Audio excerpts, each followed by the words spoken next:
میرے بھائیوں، وہ بدبخت جو جہلم کا بیٹھا ہوا اہل سنت کا چوگا اڑا ہوا رافضیوں کا ایجنٹ ہے، رافضیوں کا ایجنٹ ہے، جہلم میں بیٹھا ہوا ملعون، بے غیرت، بے حمیت اور دین سے بے بہرا اور فساد کو پھیلانے والا اور زمین کے اوپر غیر البریہ کو گالیاں دینے والا اور مسالک کی جو ہے پگڑیوں کو اچھالنے والا، وہابیوں بے غیرتوں کہہ کے ان کو مخاطب کرنے والا، بریلوی علماء کو گالیاں دینے والا، علماء دیوبند کو گالیاں دینے والا۔ حضرات توجہ کرنا، جڑے جیل میں لٹ نو سن دیو، پہلی بات اے وے ساڈی طرفوں اجتماعی لعنت قبول کرو، اس لعنتی نو سن دیو تو سا ڈب کے مر جاؤ، ایسے بغیرت نو سن دیو۔ میں اس مرزے نو آج پیغام دینا چاہنا، چھوٹے مرزے نو جدی شکل بندہ ایک منٹ ویکھے تے نتھیا گلی دا باندر لگدا ہے، ایڈا کوڑا منہ ہے، لیکن اگلی گل سن، اگلی گل وہ چھوٹیا مرزیا اب تیرے واسطے میں جملہ بولدا پیا، تو ساڈے بابیاں نو پے گئے ہیں، ساڈے بابیاں نے تے وڈا مرزا نہیں چلن دتا، تو تے سے ہی کوئی نہیں۔ فرقوں کی دکانیں بند، the damage has been done, ٹھیک ہے۔ چیخیں اب آپ سنیں بنو امیہ کی قیامت تک۔ میں نے دیکھیں کئی سال پہلے کہا تھا کہ پہلے شیعہ علی چیخیں نکالتے تھے نا، ٹھیک ہے، اور انہیں شیطان نے ہائی جیک کر کے رافضی بنا دیا، تو اب بنو امیہ کی چیخیں نکلیں گی، اور یہ ناسبی تو پہلے ہی تھے، ہم نے انہیں ایکسپوز کیا الحمدللہ۔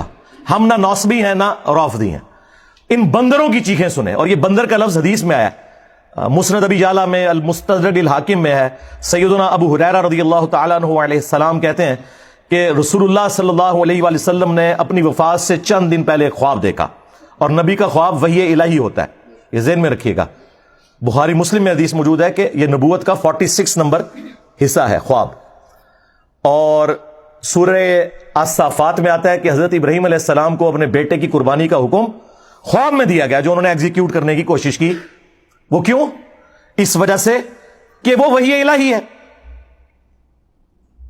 تو نبیوں کا خواب وحی الہی ہوتا ہے۔ تو نبی علیہ السلام نے خواب میں دیکھا کہ بنو مروان، بنو امیہ کے بندر میرے ممبر کے اوپر ناچ کود رہے ہیں، اچھل رہے ہیں، اور پھر آپ اتنے غمگین ہوئے اس خواب سے کہ آپ وفات تک کھل کھلا کے ہنسے نہیں۔ یہ الفاظ ہیں حدیث کے۔ آپ کو یہ پتا تھا کہ آپ کی امت کے ساتھ یہ سب کچھ ہونا ہے، جیسے آپ کو یہ بھی پتا تھا کہ دجال آئے گا، وہ آزمائش ہے، وہ تو نہیں ٹلنی، ہم نے کیا پرفارم کرنا ہے۔ یہ اصل چیز ہے جو نبی الاسلام نے ہمیں ایجوکیٹ کرنی تھی۔ تو آپ نے بنو مروان کے بندر، اور وہی ہوا، آپ دیکھیں بنو امیہ پھر مسلط ہو گئی۔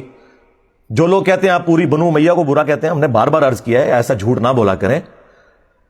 بنو امیہ کے جو لوگ اسلام کے لیے خدمت گزار تھے، سیدنا عثمان غنی رضی اللہ تعالیٰ عنہ، سیدنا عمر بن عبد العزیز رحمہ اللہ تعالیٰ، یا وہ بنو امیہ کے لوگ جو جنگ صفین میں مولا علی کے ساتھ تھے، ان کی قدموں کی خاک ہماری آنکھوں کا سرما، لیکن ان کے پیچھے تو آپ باقی لوگوں کو نہ چھپائیں۔ یہاں پہ بھی نبی علیہ السلام نے بنو مروان، بنو امیہ کا ذکر کیا کیٹاگوریکلی، لیکن جو ان میں اچھے تھے وہ اس میں سے ایکسکلوڈ ہوں گے۔ یہ انڈرسٹوڈ ہوتا ہے، عربی میں تغلیب کا قاعدہ ہے۔ حالانکہ آپ کو کہنا چاہیے تھا کہ ایکسکلوڈنگ فلاں فلاں۔ مروان کی اولاد میں تو خود عمر بن عبدالعزیز ہیں۔ عمر بن عبدالعزیز کا نام کیا ہے؟ عمر بن عبدالعزیز بن مروان بن حکم، لیکن ہم ان کی تعریف کرتے ہیں، اور وہ واحد بندہ ہے جس پہ سنی اور شیعہ دونوں متفق ہے۔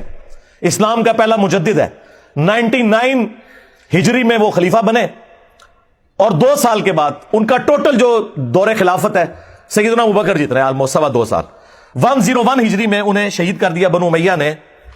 40 سال سے بھی کم ان کی عمر تھی زہر دے کے، لیکن دنیا پہ وہ اثر چھوڑ کے گئے ہیں، تو اسلام کے پہلے مجدد بھی ہیں۔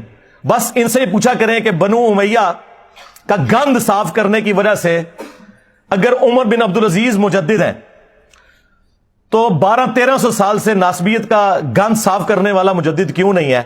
For the sake of joke only. یقین کریں، میں تو چاہتا ہوں میں کسی کونے خدرے میں ایک گوشہ نشینی کی زندگی گزاروں، میری یہ طبیعت ہی نہیں تھی، لیکن اللہ تعالیٰ نے جو کہ اب مجھے مسلط کیا ان کے اوپر، تو اللہ کی ڈیوٹی تو پوری کرنی ہے۔ اس کے نبی کی ختم نبوت صلی اللہ علیہ وآلہ وسلم کی جو ڈیوٹی ہمیں سپرد ہوئی ہے، کون سی ڈیوٹی؟ جو ہم سے پہلے کسی نے نہیں کی۔ صرف غلام احمد قادیانی دجال کو یہ جھوٹا کہتے تھے. ہم نے چشتی رسول اللہ اشرف علی رسول اللہ کو بھی ایکسپوز کیا. آپ ان کی چیخیں سنیں, ان بندروں کی, جن کو نبی علیہ السلام نے کہا بندر, ظاہر ہے ان کا دفاع کرنے والے بھی بندر. اچھا یہ بندر کیوں؟ قرآن میں آیا نا کونوا قردۃ خاسئین, اصحاب السبت جو تھے یہودی جنہوں نے وہ غلط تعویل کی تھی, اللہ نے انہیں پھٹکارے ہوئے بندر بنا دیا. تو یہ بنو امیہ کے خدمت گزار بھی وہی پھٹکارے ہوئے بندر ہیں. شکلیں تو ان کی انسانوں والی ہیں, کرتوت ان کے بندروں والے ہیں. اس لیے آپ دیکھتے ہیں کبھی ایک شاخ سے لٹکتے ہیں, کبھی دوسری سے, کبھی بخاری کی حدیث کا انکار کرتے ہیں, کبھی مسلم کا, کبھی قرآن کی آیت سے بھاگتے ہیں. یہ وہی حرکتیں کر رہے ہیں. اس لیے ان کے لیے بندر کی جو تمثیل نبی علیہ السلام نے بیان کی نا وہ بالکل درست.